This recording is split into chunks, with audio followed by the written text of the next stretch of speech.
Hello అండి, welcome to voice note by అమ్మ. నేను మీ లావణ్య. ఈ వీడియోలో సిర్రాకు ఫ్రై ఎలా చేసుకోవాలో చూపించేస్తున్నాను. ప్రాసెస్ చాలా ఈజీ, తొందరగా కూడా అయిపోతుంది. ఫస్ట్ కడాయిలో 2 స్పూన్స్ ఆయిల్ వేసుకొని కొంచెం హీట్ అయ్యాక ఒక హాఫ్ స్పూన్ వరకు ఆవాలు వేసుకోండి. దాని తర్వాత పప్పు దినుసులు 1 స్పూన్ వేసుకోండి.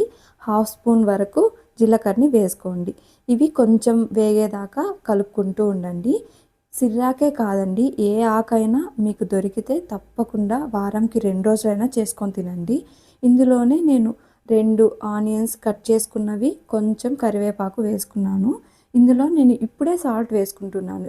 ఎందుకంటే ఆనియన్స్ మంచిగా వేగాలి అంటే, ఫాస్ట్గా వేగాలి అంటే సాల్ట్ వేసుకుంటే బాగుంటుంది, ఫాస్ట్గా అయిపోతుంది. ఇప్పుడు నేను సిర్రాక్ను వేసుకుంటున్నాను. ఇది నేను సాల్ట్ వాటర్లో కడిగి మంచిగా ఉన్నవి వేస్తున్నాను అనమాట. తప్పకుండా సాల్ట్ వాటర్లో అనేది కడుక్కోవాలి, ఏ ఆకైనా సరే. దీన్ని నేను హై ఫ్లేమ్లోనే 1 నిమిషం వరకు కలుపుకుంటున్నాను.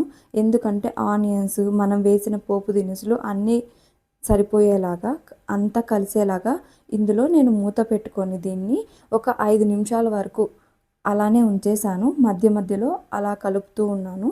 మధ్యలో మీరు కొంచెం పసుపు అయినా వేసుకోండి.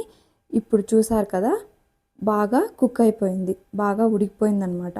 దీన్ని ఇప్పుడు నేను ఆ స్పూన్తోనే కొంచెం మెదుపుకుంటూ హై ఫ్లేమ్లో పెట్టుకొని ఆ నీరంతా పోయేదాకా తిప్పుకుంటున్నాను అనమాట. ఇది చాలా ఇంపార్టెంట్. ఎందుకంటే నీరు ఉంటే మనం తినేటప్పుడు చాలా ముద్దగా ఉంటుంది. ఇప్పుడు ఇందులో నేను నాకు కావాల్సినంత వరకు మసాలా పౌడర్ని వేసుకుంటున్నాను. ఇది చేయడం కూడా చాలా సింపుల్. ఒక్కొక్క సైడ్ ఒక్కొక్కలాగా చేస్తారు. మా అమ్మమ్మ అయితే పుట్నాల పొడి, అదే శనగ్గింజల్ని వేయించి అందులోనే ఎండుమిరపకాయ, పసుపు కొంచెం, ఉప్పు కొంచెం, వెల్లుల్లిపాయలు కొంచెం వేసి అది పౌడర్ చేస్తుందనమాట. నేను కూడా అలానే ట్రై చేశాను. మీకు నచ్చితే ఇలానే చేసుకోండి, లేదంటే పుట్నాల పప్పుతో అయినా చేసుకోండి. ఈ వీడియో నచ్చితే తప్పకుండా సబ్స్క్రైబ్ చేసుకొని నన్ను సపోర్ట్ చేస్తారని కోరుకుంటున్నాను. Thank you for watching.